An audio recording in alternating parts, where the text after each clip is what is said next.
మా నాయనమ్మకు 4 కొడుకులు 3 బిడ్డలట. మా అమ్మమ్మకు 2 బిడ్డలు 5 కొడుకులు. మా పెద్దమ్మకు సుత 4 సంతానం. ఇగో గిట్ల చెప్తుంటారు. మా అందులేవు మాకు లేవు, దావకండ్ల చుట్టూ తిరుగుడే లేదు. ఇంట్లోనే మంత్రసాని కాన్పు చేసేది. కానీ ఇప్పుడు మొత్తం రివర్స్ అయింది. ఆల్చంగా పెళ్లిళ్ళు చేసుకునుడో, పెయ్యాలవని జాబులో, తినే తిండి వల్లనో గాని పిల్లల కోసం దావకండ్లకు లైన్లు కడుతుంటే వెనక మరలా గీ కథలు నడసవట్టే.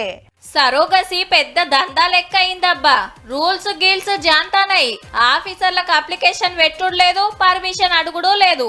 3 ఏండ్లల్లా 108 దరఖాస్తులు వస్తే 1000కి మీద జరిగినాయంటే చూడుండ్రిగా ఎట్లున్నదో. సరోగసి అంటే అద్దె గర్భం. వీళ్ళ బిడ్డని ఇంకొకళ్ళ కడుపులో సాదుడన్నట్టు. దానికి చాలా రూల్స్ ఉంటాయి. ఏహే గవన్నీ మేము చూసుకుంటాం అని 30-40 లక్షలు గుంజుతున్నట IVF సెంటర్లల్లా. మొన్న అరెస్ట్ అయిన డాక్టర్ నమ్రత మేడం అయితే అంగట్ల పండ్లు కొనుకొచ్చినంత అల్కగా పసివోరలను కొనుకొచ్చి మీ బిడ్డ అంట కడుతుందట.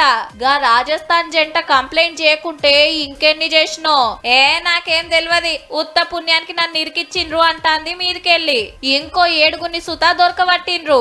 మెడికల్ ప్రొఫెషనల్స్ ఉండొచ్చు, అదర్వైజ్ టెక్నీషియన్స్ ఉండొచ్చు, ఏజెంట్స్ ఉండొచ్చు, because this is a multi level scam. So ఆ కేసుకి ఇన్వాల్వ్ ఉన్న 3 more accused have been remanded. IVF సెంటర్ల కథ గిట్లున్నందుకే చెకింగ్లు పెంచింది సర్కారు. 33 జిల్లాలల్లో కలిపి 381 సెంటర్లుంటే అందులో హైదరాబాద్ లోనే సగం ఉన్నాయట.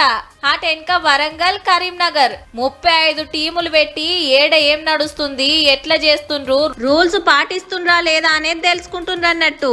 3 రోజులల్లా గవర్నమెంట్ కు రిపోర్ట్ ఇచ్చినాక మోసం చేస్తున్న సెంటర్లను మూసేసుడేనట బాజాప్తా. పిల్లలు కానోళ్లకు మాయ మాటలు చెప్పి లక్షలకు లక్షలు వసూలు చేస్తున్న గిసొంటోళ్ళ సంగతి చూడాల్సిందే మరి.